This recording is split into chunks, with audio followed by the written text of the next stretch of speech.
I remember in Honduras, I mean, there was these spiders this big, and they had these big mandibles with little pinchers. Oh, yeah. When we moved to South Dakota, from South Dakota here, I seen bugs here and never seen them. I mean, we never had bugs, but rattlesnakes, yes. Yeah. Hickory switch. We had hickory switch here in Civilization. Yeah. In South Houston, the weirdest bugs that we have was June bugs. And so come the end of May and into June and stuff like that. I was just like, no, that's not. Yep. Weevils? No, grasshoppers. Oh. We'd always have a lot of grasshoppers. We'd catch them. Did you eat them? Did you eat them? No. Okay. That's just kind of mean. Okay. But we had to entertain ourselves. We were from living on a farm. Had to entertain yourselves by pulling legs off of grasshoppers. Those of you watching online, that's what we're starting class with. That's Sherry Swanson, everybody. Okay. Does everybody know what this coming Sunday is? Star Wars Mother's Day. Yeah, Oh, no, Star Wars was last Sunday. He said Star Wars Day, but that was last Sunday. Which, did you know? Now there's May 5th is Revenge of the 5th.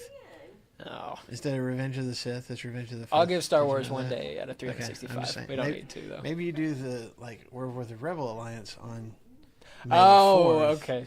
and then, you know, we're with Vader on May the 5th. I don't know. We had last night, the 5 of us had little pina colada mixes, and so we all had little pina colada smoothies and stuff last night for Cinco de Mayo. Oh, Cinco de Mayo. I was like, for what? Yeah, purpose? for what? Yeah, Cinco de Mayo.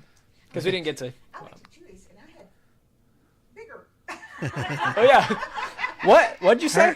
Her probably had more in it than what you guys did. We had little sippy cups almost, just with the little bits. So that's funny. Okay, so just to kind of help you guys appreciate, this a little bit more. Some facts about Mother's Day. The first one, this is gonna be easy. Y'all are gonna know this one right off the bat. I know you will. So I'm just kind of tossing a softball to start us off. Okay, which is the busiest holiday for restaurants?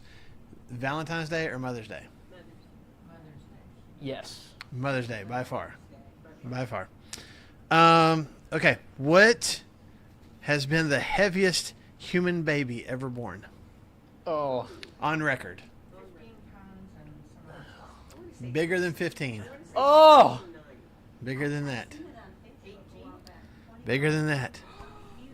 That sounds terrible. Did it survive? I'll say.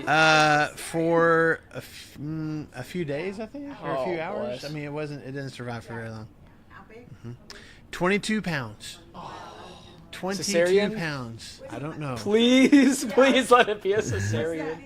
28 inches. 28? 28 inches. Wow, my doctor really misjudged the Yeah, I seriously. know, right? That must have been like a Born- 45-week something. Born in Seville, Ohio. Ohio? Mm-hmm. Weird. In 1879. 22 pounds, 28 inches. Did not survive. Yeah, there's gonna be something wrong. What? Yeah, Right? I don't know. Goodness gracious. What country celebrates Mother's Day by tying mom up? Oh, it's got to be like I feel like Spain. I feel like Spain is Further east. Too far. Russia, Iran, Kind of connected India. to Russia. Serbia. Okay. So they run in on Mother's Day, and they tie her up, like either while she's laying in bed or sitting in her chair or whatever. But Doesn't they sound tie that her bad. up with string or ribbons or whatever, and then she has to give them a prize or a treat or something like that. More work Let her for go. mom. She has Yeah. to do it. Happy Mother's Day. Your kid's going to tie you up until you give them a reward. Happy Who wants Mother's to move Day. to Serbia? No, not today. I know. That's what I was thinking. No. No point in It's- tying her up if you're not gonna We want breakfast in something bed. for mom to celebrate Mother's Day, so we tie Oh her my up. goodness. As if she hasn't already given. Like, tie her Hey, up now. Talk to the Serbs. That's not me. Golly. It's not me. Okay. As far as we know, what is the highest number of children that one woman has birthed total in her lifetime. 23. I was gonna say. Not even close. Really? Yeah. I She said 23, and I said that's not You even said close. 50? My grandma had 15. 15? 15? 50? 50? 36. Whoa. Time out. 15. Okay. Okay, 15. Blessed. I thought she said 15. I know. 36. Okay. Nope, more. More? Yep, 48. still more. There had to have been some twins and triplets in there. Mrs. Fyodor Vasilyev of Russia Russia. Oh, well, gave birth to 69 children in her lifetime That must have been like a. between 1725 and 1765. one husband, 40 years. I don't know. I know. She must have started whenever she was like 69 13 or 14 or kids something. in 40 years. This includes 16 pairs of twins, 7 sets of triplets, 4 sets of quadruplets. What She was survived? wrong with this woman? She survived? All of that? Yeah. I bet she was Roman. Yeah. She was Roman Catholic. I Probably maybe. so. Yeah. Uh, Well, that could I mean, Catholic Russia. Okay. Outside of the Bible, I want to clarify that. What age was the oldest woman to give birth? 62. Yeah, Older. 74. Really close. 73. Oh my gosh. 73. So you're saying there's a chance. I saw a news story a couple months ago that there was a mom that couldn't physically give birth, and so her mother was the surrogate for her child. Oh wow. Yeah, and the pictures are not crazy because it's beautiful, but like whoa, like mom is the one that's pregnant with her. It's up north somewhere. Crazy, you were right. Oh, it's crazy though. Yeah. My grandmother had her last child after mom had already had 2. Is that right? Yeah, that was Wow. Yeah. Okay, so yeah, 73. So I don't. If you're below 73, you still got. There's still you a still got time. chance. You still. Yeah, we're done now. Don't have to worry about Oh my. Okay, last one. I thought this was interesting. Well, let me ask you guys. What was your age when you had your first child? 30. 32. 30, 32, 41. You went up 41, 16, 19, 22. 22, 31. 31. How old were you with your first child? First child? Uh-huh. 29. 29. How Christy. old was Morgan?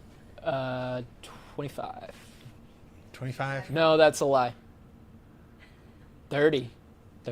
With the first child? Yeah, I was like, we met our children and That's true, because you Yeah. adopted first. But Yeah, so okay, 30. so yeah. How old was she when she had Peyton? yeah, that's I'm like, wait, 30. no, that doesn't work Okay. out. It's 30. Gave birth. That's what I should say. Okay. Christy, Now I gotta do math. Christy was. see that was you. Younger than she Yeah, intended to be, that's all Yeah. I know. 24. Mhm. 24. That's right. That's right. Okay. So the average age worldwide of first-time mothers 25. 100 years ago. So in 1924, because I didn't do. Obviously, we're still in 2025, so I did it 2024. But in 1924, worldwide, what was the average age? First-time moms. 15. 21. Oh. Yeah, we're like, she's a teenager. Nah, 15. That's what I was 21. Some were 21. married at 14. That's true. That's but what I was. First thinking. time moms, average age worldwide was 21. Fast forward 50 years to 1974, 28. 24. Oh, that's big. So, yeah. So what is it? Well, as of last year. 30 something. Yeah, I'm thinking it's got to be closer. I'll say 28 again. 27. 27. Yeah. So every 50 years it goes up 3 years. Wow. Although the U.S. is a little higher. The average is 29 in the U.S. Yeah, So, everybody's waiting longer yeah. because I got to party until I'm 30, and then I have babies. Is that what it is? School debt. I don't Yes. have a house. I can't buy a house until I'm in my mid 30s. You're expert on women, ladies and gentlemen. He knows. He I know. knows. Don't send this to Morgan. It's all right. It's already online. Everybody It'll be there else. forever. Okay, that's all I have for you. That's Happy Mother's Day coming up this Mother's Day. I just wanted to give you some Mother's Day trivia to start out with. They used to, like I was 18 when I got married. Maybe that's just a Dakota thing, though, too. You know, I don't know. Everybody I knew, I mean, I got married when I was 18. Yeah, you got out of school and you got married. Yeah. I mean, that's just what you did. and then you could still go to class or schools or do this. Yeah. I mean, you graduated from high school. Yeah. And you got married. Okay. My mom was like 21, I think, when she got married, and her aunts would just be, "You got to find a husband. You cannot That be was an my old aunt. maid. We've An got old Old maid maid. at 21. Old maid. And it's like, Your life is over. Yeah, that's right. There's still a little bit of that, I think, with the young adults. They're like, man, I do not have my life together. They're 26 years old. Yeah. And it's just like, I am so behind. Like, yeah. man. Society kind of makes us feel that way. Yes. Yeah. Oh, you know what? I forgot. I did have one other trivia thing. Sorry. I'll do this real fast. So, I knew about this one. Her name was Anna Jarvis. She's the person that really pushed for having Mother's Day in the United States, and then it kind of became one of those things where other nations started adopting it after her. But she pushed, like she got, different states to start adopting it until it became. There was a resolution in Congress, and then finally, where was it? President Woodrow Wilson, in 1915 declared Mother's Day to be an annual national observance. So since 1915, it's been a national holiday in the U.S. Okay, When did they do Father's Day? Was that later? later, they care about moms before they care about dads. Let's be honest. Fine with me. Hey, Paulette. So. Mom never did that. But I found this Let's out be because real. I've always done. I've kind of waffled back and forth between the apostrophe and non-apostrophe for Mother's Day. Like, are we celebrating all mothers, or is it?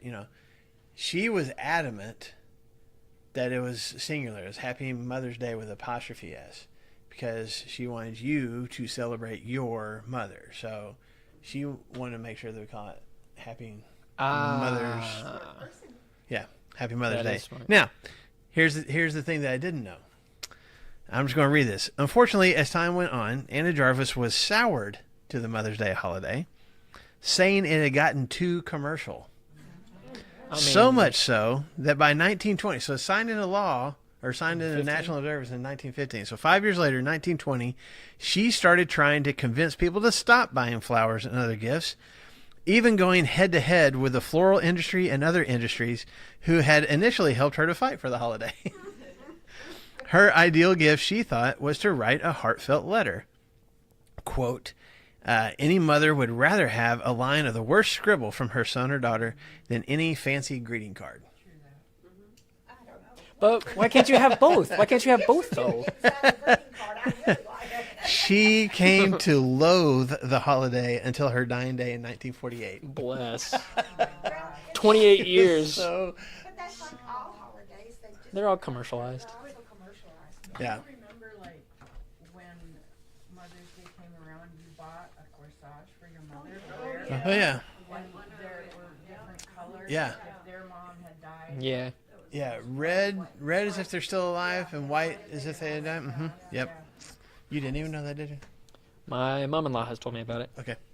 We did not observe. Yeah. I thought it was very nice. My husband would buy me one that had one red rose and one white rose because my birth mother was dead, Mhm. but my other mother was still alive. Yeah, So we that's had- awesome. we had one of each.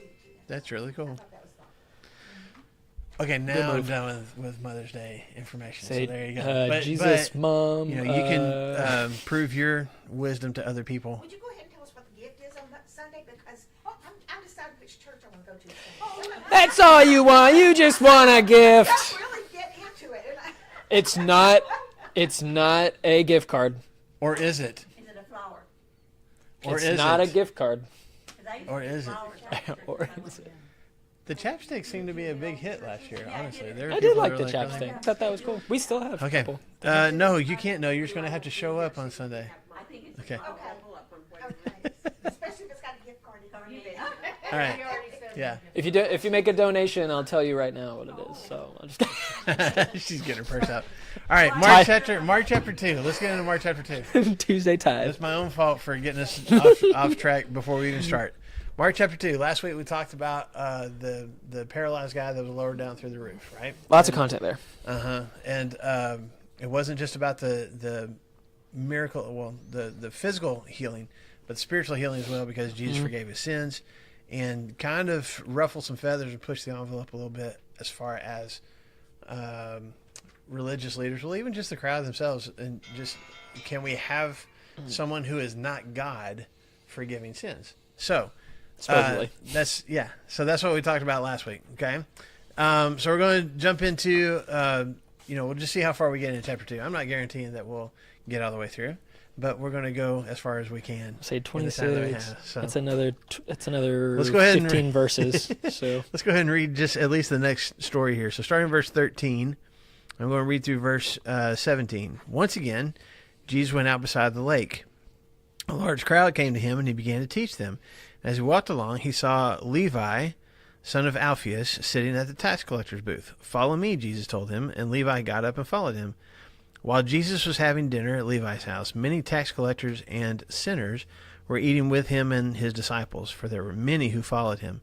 When the teachers of the law, who were Pharisees, saw him eating with the sinners and tax collectors, they asked his disciples, "Why does he eat with tax collectors and sinners?" On hearing this, Jesus said to them, "It is not the healthy who need a doctor, but the sick.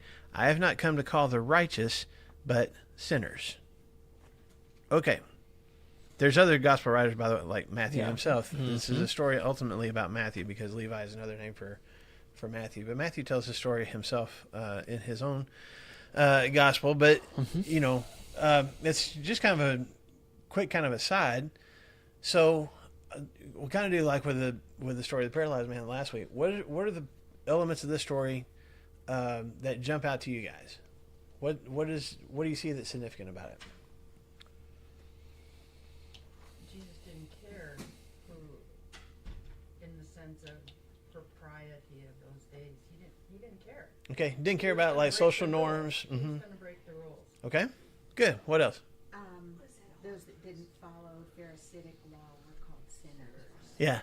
Yeah. Those who weren't accepted by the Pharisees were called sinners, for sure. Just the very fact that he didn't look for what society considered important. Mm-hmm. He took those that nobody else wanted. Right. He spent time with the unwanted, the outcast. And even before that, he went out again beside the sea. Mm-hmm. He went out to be, To connect with the people. Yeah. People came to him. Mm-hmm. He was not out trying to attract, people. They followed him. Yeah. I always find that interesting that he moved. It's like, okay, I'm done here. I need some quiet time. Yeah. I'm going out to the sea. Ooh. But everybody kept following him. Yeah, and Mm-hmm. I think I love that. For sure. I think it's connected too to he's like, "Hey, listen, tomorrow at the synagogue, I'll talk again about this." Okay, so see there. So like, we don't only see Jesus teaching at the synagogue. It feels like more often than not he's out where all the people are, like you said. He's out by the sea. He's out in the middle of the field. The Great Plain from Luke. Mm-hmm. Like Sermon on the Mount. Like he's there. All those things, and he is teaching. It's like he's doing all the things. You can see me at church. I'm at the local coffee shop. I'll be out here at the park. Like just I'll meet you where you're at. So I think that's, like you said, that's important too. That he's not. You can only find me at the sacred places. Why is it significant that that we find out about Levi here? Because if you look at it, he's just walking along by the lake. He's just passing by, and he sees Levi, and he tells him at his tax collector's booth, and he tells him to follow me. Why is just that significant? And before you answer, we've already had a picture of Jesus calling disciples, right? Mm-hmm. Peter, Andrew, James, John. He's walking by the lake, same lake, the Sea of Galilee, and calls them. And we talked about how significant it would have been for a rabbi to call someone to be his disciple, say, "Come follow me," and why they left their dad in the boat and all that kind of stuff. So why is it significant again here that he does something similar with Levi? Nobody liked Levi because he was a tax collector. He's the worst. Okay. He was an outcast of Jewish society. Why were tax collectors viewed in such a negative light? He's just doing his job. They were cheated. They cheated people.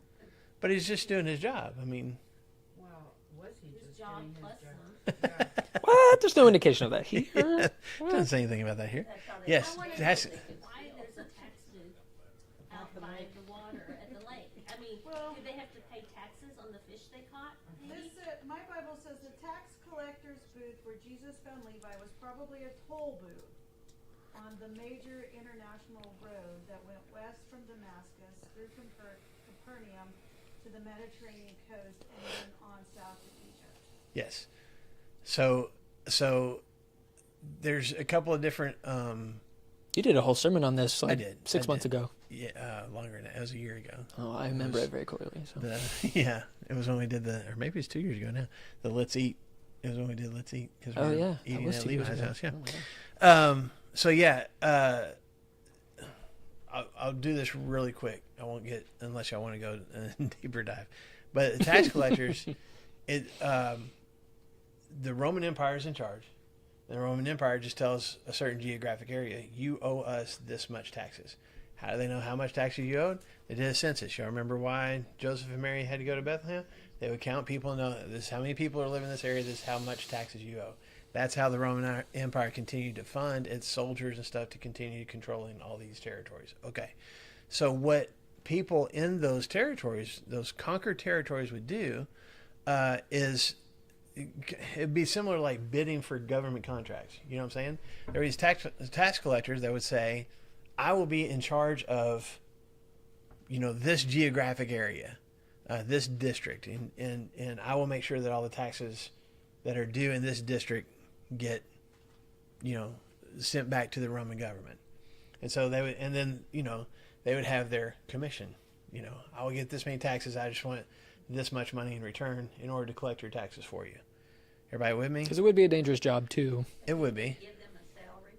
No, it was Commission based yeah. car salesman. But they could help themselves. Yes, and so the government, the Roman government, was pretty much like whatever you end up getting beyond what taxes we are due, that's your salary. That's what you get to do. And so that's why a lot of these tax collectors would, we call it, I guess you can call it cheating. And they would overcharge people or charge people for things that maybe the Roman government itself wouldn't necessarily say, we're not taxing that, but they would because they had the income and they had the backing, the protection of the Roman government to kind of charge what they wanted to because they were acting on behalf of the Romans. Yeah, last week you taxed my fish this, but now it's double that. Yeah, yeah, it was inflation. So there's some similarities to it for sure.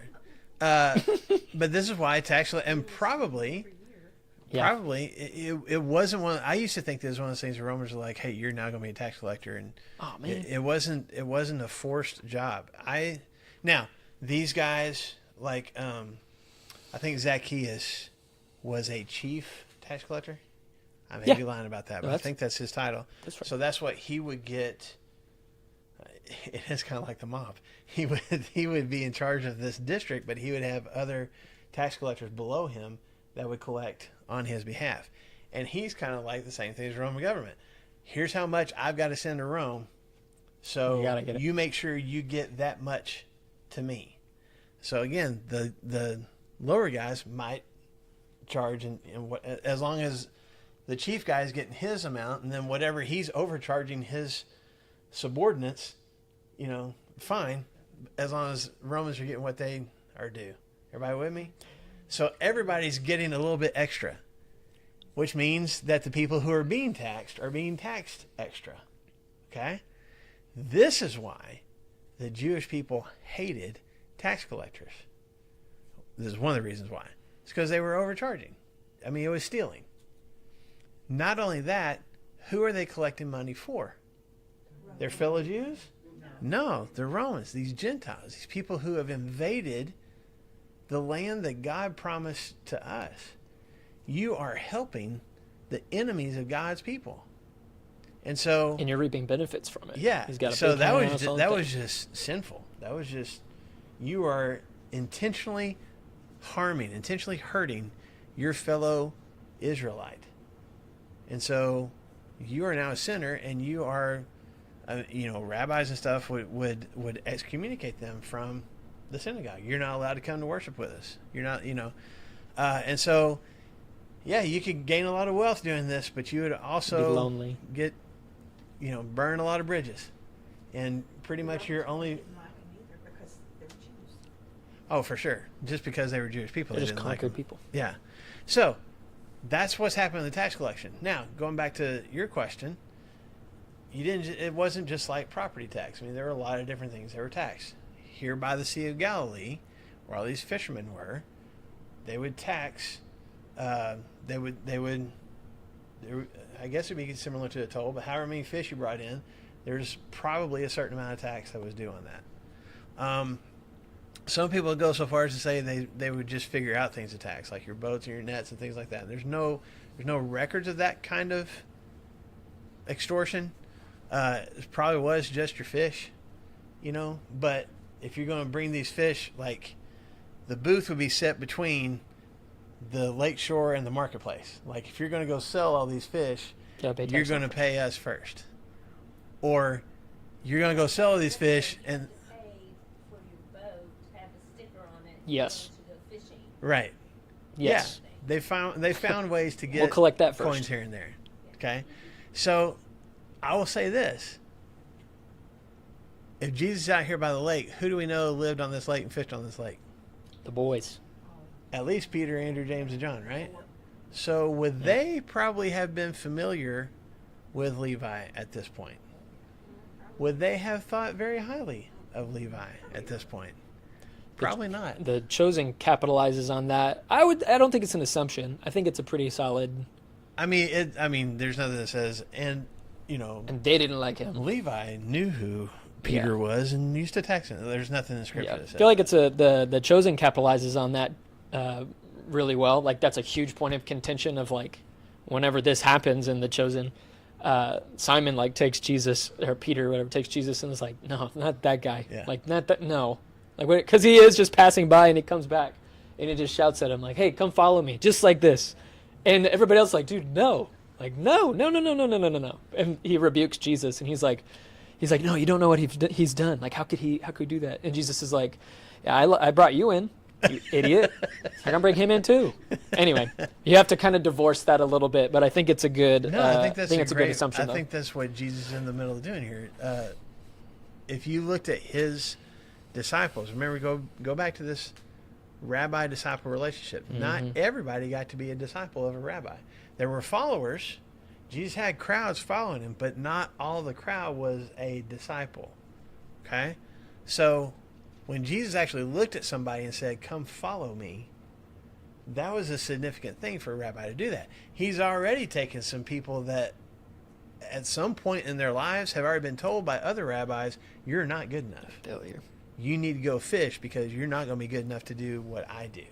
And Jesus has already elevated their status, but even just their own self-image. Mm-hmm. Like, oh, he's accepted me. He thinks that I can do what he's doing. And then he goes to what in this culture, at least in this town, he's looking at somebody that everyone said, no, that guy is not just, he's not just not disciple worthy. He doesn't deserve to be. He's not people worthy at all. He's not part of our religion. He doesn't get to worship with us. He doesn't deserve to. He is a sinner, and he can't get rid of that sin until he gets rid of that tax collector's booth, till he shirks that responsibility. He is unacceptable.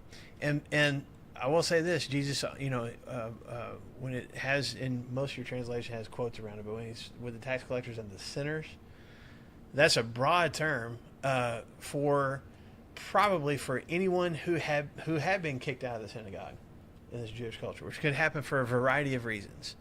But you had done something significant enough that the rabbis or the synagogue ruler or both has said, you can't come to church with us anymore.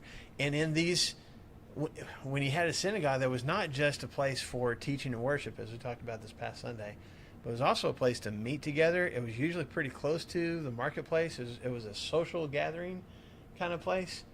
And you're not allowed to be a part of that anymore. You are being shunned, not just at the church doors. You're being shunned outside of them too, because you are a sinner. And until you fix whatever it is that is wrong in your life, that we have deemed you unworthy, of being with the rest of us, you're going to wear that label. So for Jesus to look at Levi and say, come follow me, in essence saying, I think that you can do what it is that I'm doing, it would have rubbed Peter and Andrew and these guys the wrong way for sure. If he's calling on the guy that had overtaxed them in the past, but the crowd would have been like, who did he just make a disciple? And to double down on it, and for Jesus to go, hey, this wasn't just a fluke, this wasn't just an accident. What does he do? He goes to his house. Rabbis don't hang out with the sinners. This whole leprosy thing, there's a spiritual leprosy kind of perception. You don't, if I hang out with someone who has been excommunicated, what do I run the risk of? Being excommunicated. Mm-hmm. Their sin is going to rub off on me. I'm going to have to go through some kind of ceremonial cleansing process to make sure that their sin didn't get on me. He's sitting down and eating with them. They're not sitting at probably at big formal tables.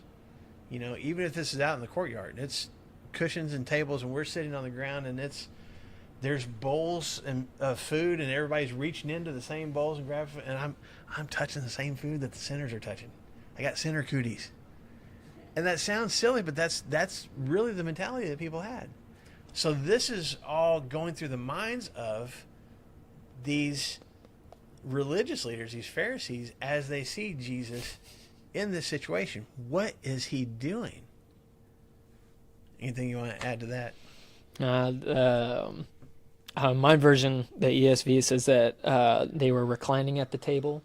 So I mean, they're all. This isn't like we're kind of scooted away, but I've got a little bit of distance and stuff. Like they're all together. And my version also says many tax collectors and sinners. So I think that alludes to like this is a lot of space that Matthew has at the expense of Jesus' other followers and stuff, as they're all there together. And something I hadn't even thought about until this morning. I mean, it sounds lame because it says it, but Jesus is there and his disciples. So you've got, take these four other guys, Peter and Andrew, James and John. And I just wonder how uncomfortable that might have been for them, of like, oh yeah, we stay away from them. Like we stay away from them. Like we're fishing and we're paying our taxes, just trying to stay above water, pun intended. But like we're trying to like make sure that we can still go to the synagogue and all of that stuff. And then Jesus is like, hey, like not only did I call this guy, like let's go to his house. I imagine them like reclining like together over in the corner, like man, like what do we say? Like we don't say anything. Like this is not good that Jesus brought us here, and they're all doing it all together. Yeah, and for a while I didn't understand. When I was younger, I didn't understand like how do they. I mean, I would have seen him walk into the house, but how are they having this conversation when he's inside eating? And then you learn that, especially in this time, a lot of these, if you had money and you could host a banquet, a lot of their houses, you had the house that everybody stayed in, but you had like a courtyard around your house. And a lot of times people would have tables and things like that because they didn't have AC back then. And you're in the Middle East. And if you're going to have people pressed in who aren't wearing deodorant, who may not have bathed recently, all in a confined space, you'd rather be outside, And so it was not uncommon for, reclining. This is not like, leaning back in your chair. They're laying on the ground on cushions and mats and things like that around these low tables. But everybody could see. And it was really common for beggars to come up when they saw some of these feasts taking place and asking for handouts, either some food or some change or something like that. So it wouldn't be uncommon for people just to be passing by and seeing this group of people sitting here. But there would be people who are like, no, Matthew's having a party with all the sinners again, Levi, whichever name you want to use. And then like, hold on, isn't that Jesus guy? And it would, like everybody would see it. And I think to your point, I wonder if Jesus' disciples were kind of like, I hope nobody sees us over here. You know, just kind of like, I don't want to be seen. Yeah, look at those people over there having dinner with Levi. That he's been the one taking advantage of them. And they're gonna sit at the same table. Yeah. What if other fishermen were walking by? Yeah. Like, what's that going to do to your reputation out there on the lake? You know? When Jesus said, "Follow me," like I'll follow you, like into church, but like into that guy's house, they like stopped at the door. Like I don't think we can. But Jesus, and they even asked him this time, like when he's healing the paralyzed man, they were thinking these things, and Jesus knew what they were thinking and addressed it. This time, they asked the question, right? Why does now they don't ask him? They asked who? They asked the disciples. Yeah. And Jesus answered. Yeah. They asked his disciples. So The disciples are like, I don't know. Don't ask me. I don't think I should be here. I'm like, are they just walking by and see him in there, you know, and then they go over and they see the disciples kind of on the side of the thing, and they peek over the wall and say, hey, Yes. what are y'all doing? Yeah. And then Jesus overhears it and says, well. I'll tell you. I think Jesus is, he would be sitting in whatever guest of honor kind of place. Yeah, So right next to Matthew. He's in the middle of everybody. It could be his disciples are like, you go ahead, we'll sit back here, you know, kind of wallflowers. And so, yeah, it would be easier for them to go to probably from location, it would be easier for them to ask the disciples. But it's also, if they ask the disciples, then the disciples will ask him. And maybe trying to undermine a little bit. Let's plant the seed of doubt in his disciples' minds, and that will fester and cause fewer people to follow. Your teacher does that? Huh. Yeah. We don't do that. Yeah. Also, this is an assumption, and it says in verse 17, and when Jesus heard it. So I wonder if they're like, well, that's what the Pharisees do. They're like, why is this guy eating with sinners? And you say it loud and stuff. And all the people, honestly, all the other people would be like, yeah. Like, no, just like, you feel in your guts, like, man, I'm still on the outside. Yeah. I'm eating with friends, but like the people that matter to God, they look down on us with disdain and they say stuff like that out loud. I don't know. Well, maybe they thought that they had made a deal with Levi, that he wouldn't charge them as much. Or, it could be. Yeah, there's got to be some loop, right? Yeah. Like, Yeah. But when it says they asked his disciples, could it possibly be the other followers of Christ that were outside of that meal that they referred to sometimes as disciples? It could be other followers. I would venture to guess. I'm thinking it's more. If Levi invites Jesus, he's not inviting the whole crowd that's following Jesus, and so I would think it would be one of those you and your disciples, you and your specific. Because again, these rabbis all had pockets of little disciples that would follow them everywhere, so they would be invited. So I would think that as far like it's a large crowd that's here eating this meal, but the bulk of it is the sinners and fellow tax collectors, and then you got this. I don't think it's all the followers of Jesus that were around too at this point. Yes, ma'am.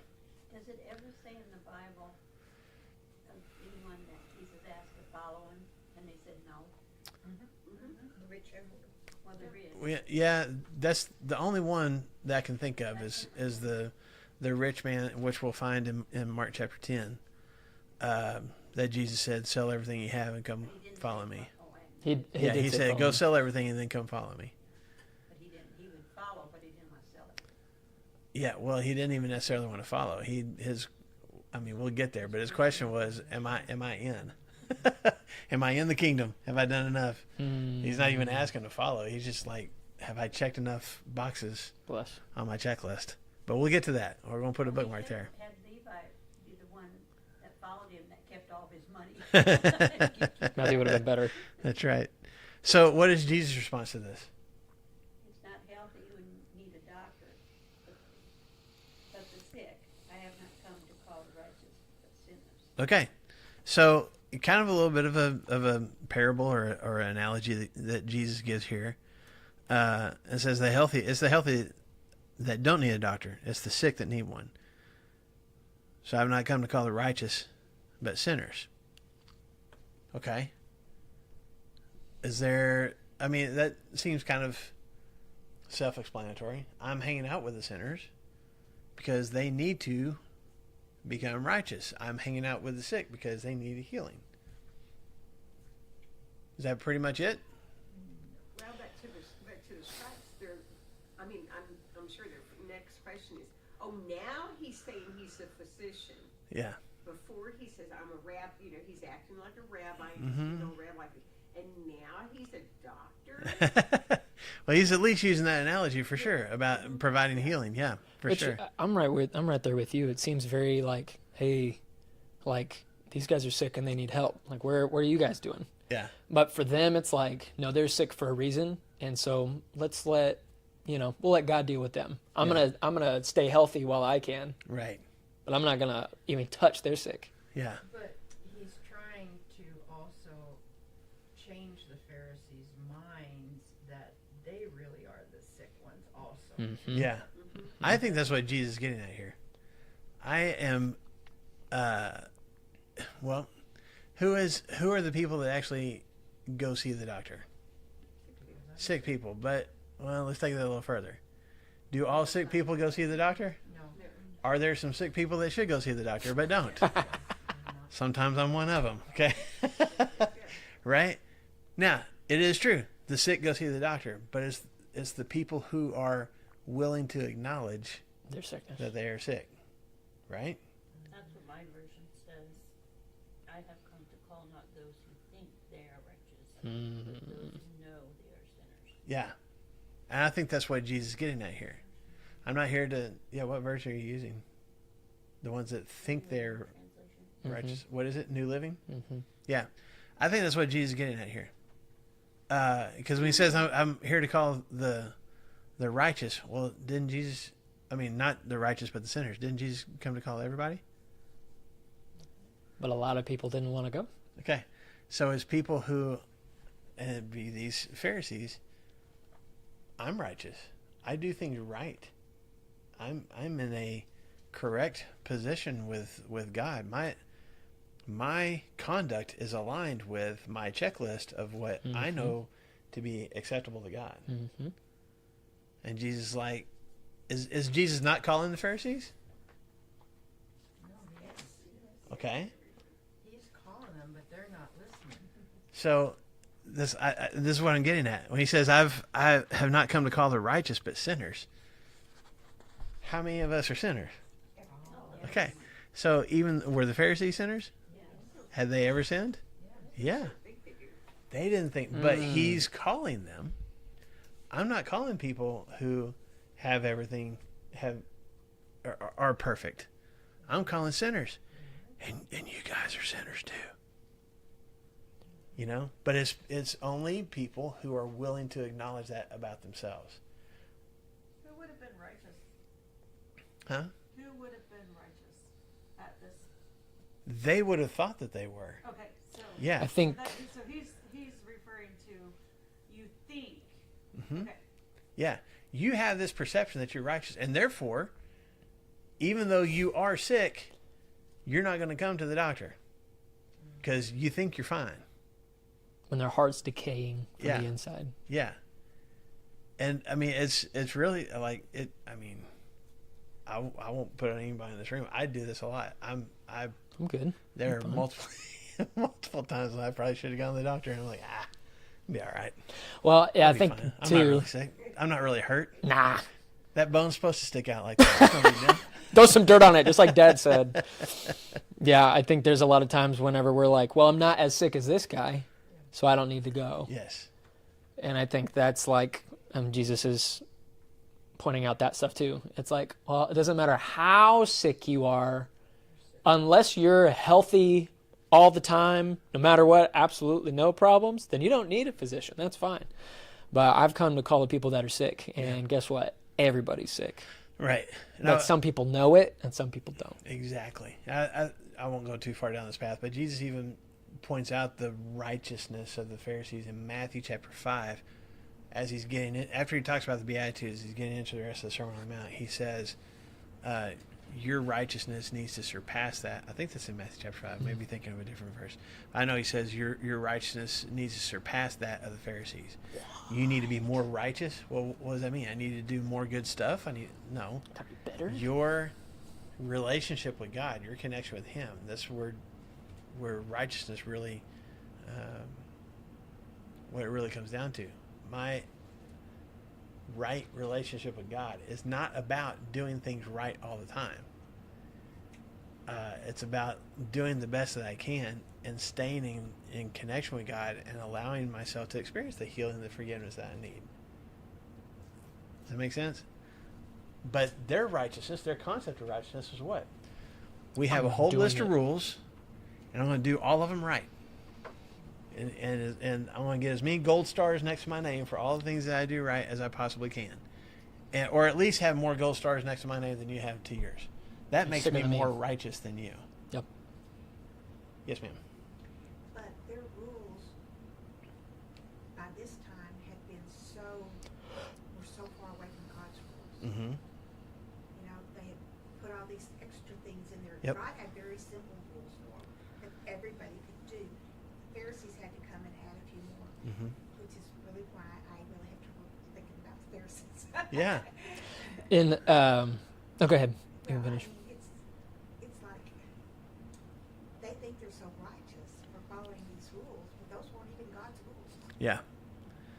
I'm with you, and I get frustrated with the Pharisees, and then at the same time, I go back and forth because sometimes I'm like, bless their hearts. If this is all that you have known, and you have been convinced all your life that the more rules you can memorize and keep obediently, the more God approves of you. And that has been ingrained into your mind and into your life, maybe all your life. That's a hard thing to walk away from.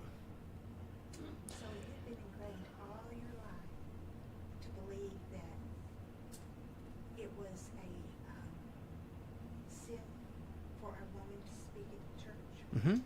or that you couldn't have an instrument in your worship and still be worshiping. You know, every example in the Bible just about talks about them having some kind of instrument. Yes. But all this stuff, you had been raised all your life to believe because your parents and their parents had thought, can't do all that stuff. Right. Does that mean, okay, I was raised that way, so I'm not responsible for telling people they can't do it? No. I'm not removing the responsibility, and Jesus is challenging them. They could go back to the Word. For sure. For sure. All I was saying right there was like I recognize how difficult they should be willing to let go of the traditions and all those things. That's what Jesus is challenging them to. This is not the only time. This is not the only time in Mark chapter 2 he's going to challenge them to this. Okay, we're going to look at a little bit more if we got time left. But I've come to feel a little bit more compassion just for the struggle that it would be. The sinners, they've already been told you're not worthy, and so for somebody to tell them, oh wait, now you are worthy to be a part of God's people, and He does love you. That would be so liberating for them. And what these guys don't realize is how enslaved they are to their own perception of righteousness, and how draining that is, and how exhausting it is. And I feel like Jesus, sometimes it seems like he's like, oh, I feel like if I try to read this now with just this compassion, like, man, I really want to help sick people, and you guys are sick.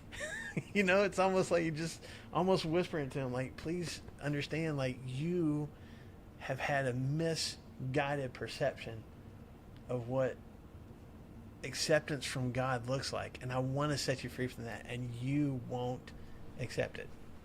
Well, and think about Paul. I mean, this just rings Paul of me, because he followed every letter of the law, and then after he saw the light, look how sorrowful he was Oh, yeah. for everything that he'd done in the past. And I mean, I think that's a great example. Yeah. This is a guy who followed every single letter of Yeah. the law, but then once he saw the light, he was so sorrowful Yes. for all the years that he had wasted and for everything that he wasted. So to me, I mean, that's a great example just of the night and day difference. For sure. And Paul was on his on the fast track to become one of these guys. He was on the path. Yeah. You know, but to your point, later on in life, after he's become a Christian and started sharing the gospel with other people, he says, man, I look back on those years as garbage. Like, it was a waste. It was such a waste for me to pursue that, you know? So, Jesus uses this opportunity, and I don't think, I'm guessing that, you know, Levi invited him to his house because he invited all these other people to come. I don't think that Jesus necessarily set out to, like, man, I'm really gonna throw it in the face of people in this town. I think, but at the same time, I think he had to have known it was going to be challenging, and just like, okay, here's where we are. So let's keep reading to the next part. We got a little bit of time left. Verse 18. Now John's disciples. Which John are we talking about? That one guy that we went really quickly through in chapter 1. Yes, John the Baptist. Okay, John's disciples. So John, you know, he's still got followers, and the Pharisees were fasting. And some people came and asked Jesus, "How is it that John's disciples and the disciples of the Pharisees are fasting, but yours are not?" So, good question. What are we talking about with fasting, real quick? What does that mean? Okay. Yeah, you can fast from a variety of different things, but for the most part, we're talking about just food. And there was kind of a process that you would go through, but you know, pretty much you're just abstaining from food. You could probably have water if necessary. Different kinds of fasting. You know, there's different levels and things like that. But yeah, to fast, you're just abstaining from something. And the big purpose behind it was not only, you know, it's kind of a cleansing and purification of your own body, but it's also kind of clearing your mind. And anytime that you get those hunger pangs, you were supposed to think about, maybe even pray. There were certain prayers that you prayed during fasting, or think about, or read scripture. Just think about what God has provided you that is usually filling for you, or maybe think about the things you filled yourself with that weren't of God. So there's a lot of benefits to fasting. Okay, there's no command in scripture, even in the Old Testament, that was like, you had to fast this many times, or it's talked about, but there wasn't like any laws specifically about it. So when you did fast, again, it was a beneficial thing for you, but also it could be used to kind of prove how spiritual you were too. Mm-hmm. Like, look at me, I am fasting. Matthew chapter 6, Jesus says, man, when you fast, just fast. And he says, don't disfigure your face and don't look all gaunt and drained like some people do, because it's between you and God. And so there were people. How do we know that the Pharisees' disciples were fasting? How do we know that John's disciples were fasting? Because they were walking around going, oh boy, I could eat right now, but I'm fasting because I'm holy like that. So anyway, the question is, why don't your disciples fast? So we've been watching your disciples and we haven't seen them fast yet. And it says the people, not, you know, this isn't a trap. The people come and they're like, well, they're fasting and they're fasting. Why aren't you fasting? Yeah. But also they ask a question about who? Okay, well, they say John's disciples and the Pharisees' disciples fast, but who are they specifically asking about fasting? Like who? They're asking Jesus about his disciples. Why don't your disciples? Why didn't they say, why don't you fast? Well, they follow him. They try to emulate what he does. Right. So they have to disciples they mimic everything that their rabbi does. So if the disciples aren't fasting, what does that mean?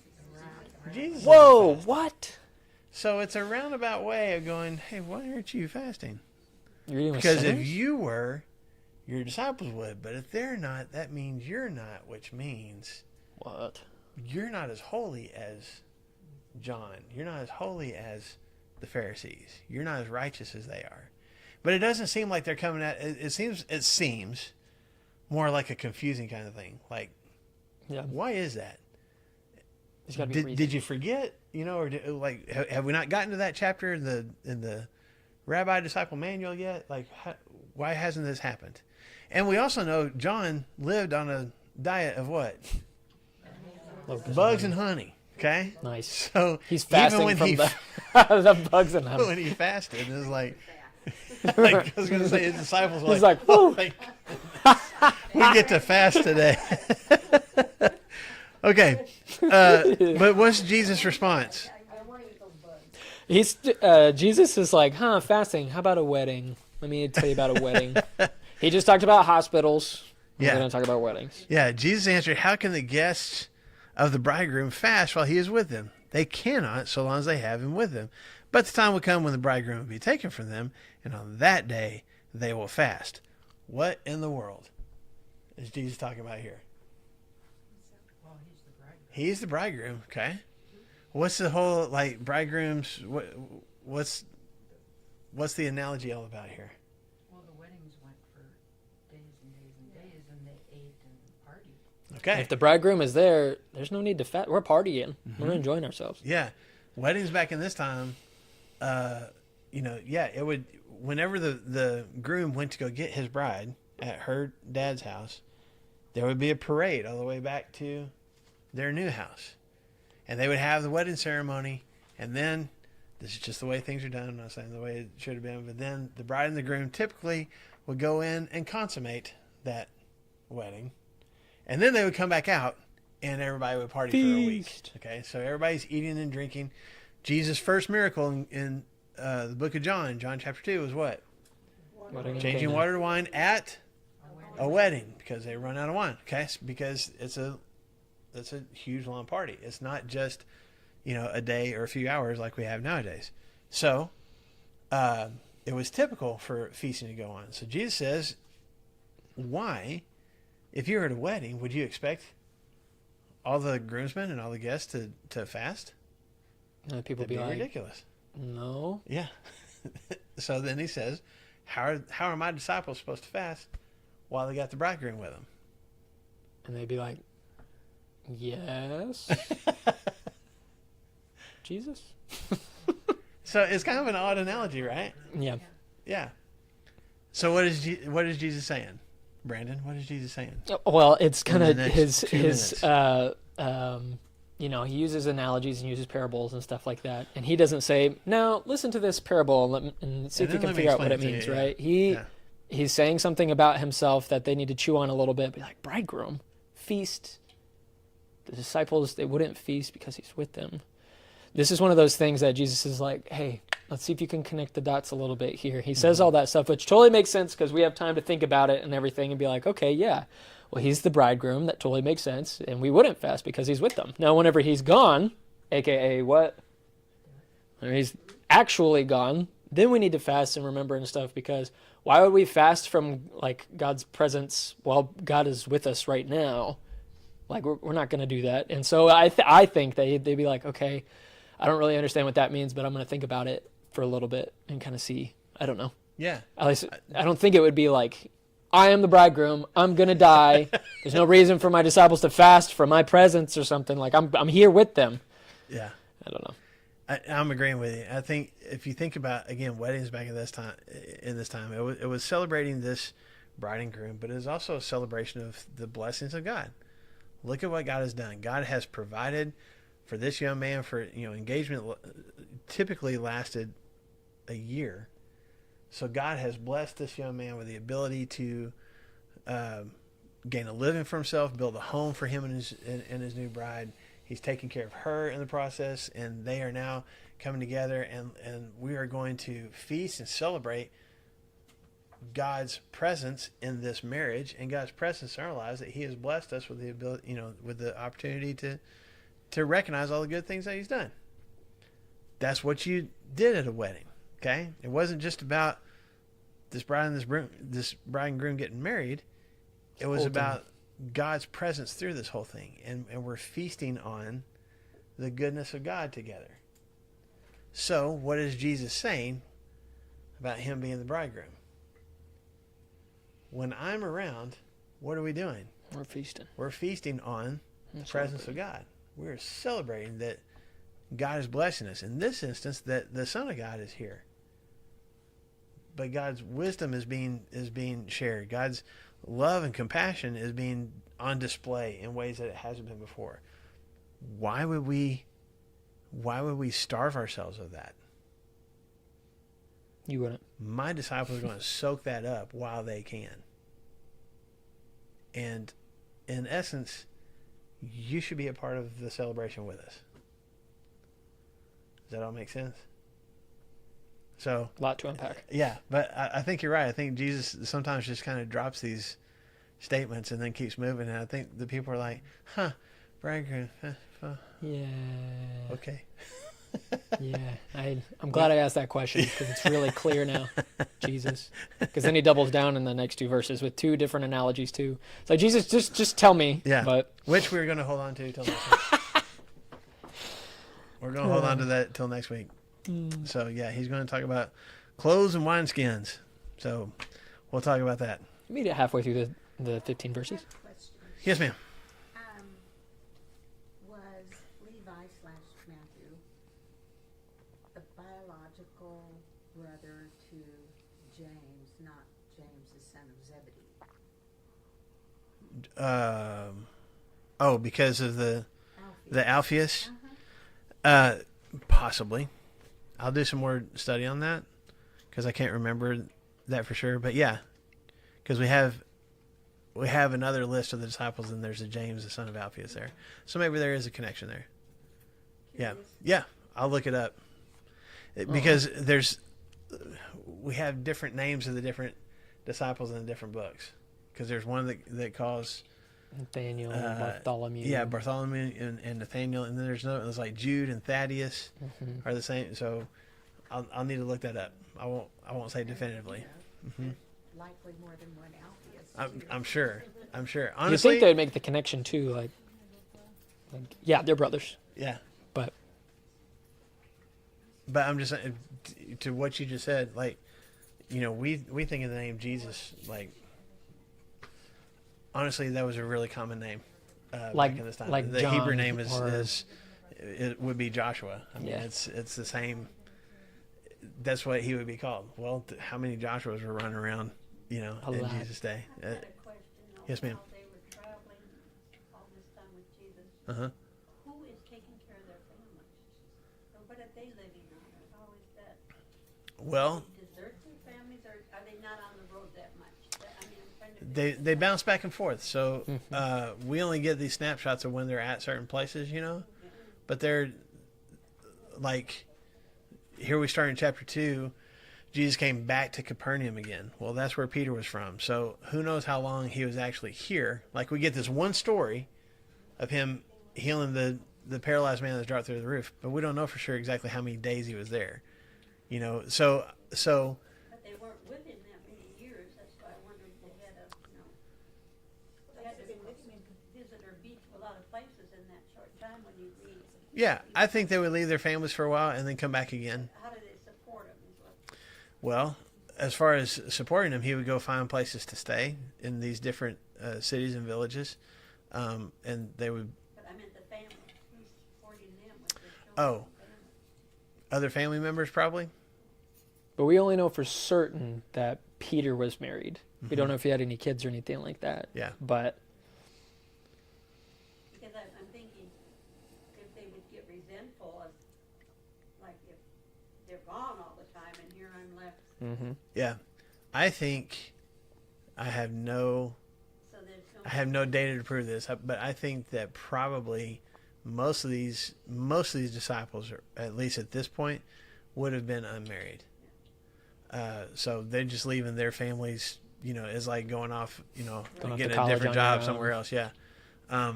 Like he said, Peter's the only one that we know for sure had a wife at this time. Maybe other ones did, but even then, he's not going to be very old. Like, most of these guys are probably teenagers at this point. I mean, maybe And you college see- age. and you see with Peter, it's like, yeah, man, he's got a wife. Like, what? But you're gonna ask him to leave his wife like kind of alone and stuff? And then you see Jesus go and providing for his wife's mom by healing her and stuff too. And so in the middle of what looks like, wow, that's a really big commitment, Jesus is like, yeah, but I'm gonna bless you A too. lot of the families, they all live together. I mean, once they get married. Right. Even if you get a lot of times, especially for these poorer families, when you got married, you didn't go buy your own house or build your own house. You built a room onto the side of the family house. Like, it was, it would just kind of become this commune. Extension. So That's still in Guatemala. is that right? Families that are, I can think of two different families that there's the parents' house, and that kind of has the cooking area and all that kind of stuff. Mhm. But then there's wings built off of it, or rooms built off of Right. it, that are for the children that are married and they live in those. Yep. I will also say, Sherry, when you get to, even when Jesus is walking to the cross, there's a bunch of women there who have been, all we know is they've been supportive of him and met his needs during his ministry. So as he's going to these different towns, some of these women were a part of that. Who knows if they were connected with some of the disciples too. And they just, that's just the only mention of them. So I always think of practical. yeah, for Yeah. sure. It's a good question. And there's probably better answers than what we just gave you that are out there. Well, we know a handful of those ladies financially supported them Yeah. in many ways, and they were pretty successful on their own, connected to the Herods and stuff like that too. Mm-hmm. And so Jesus's ministry was financed by some higher up ladies. Yep. All Okay. right. We'll be back in chapter 2 next week.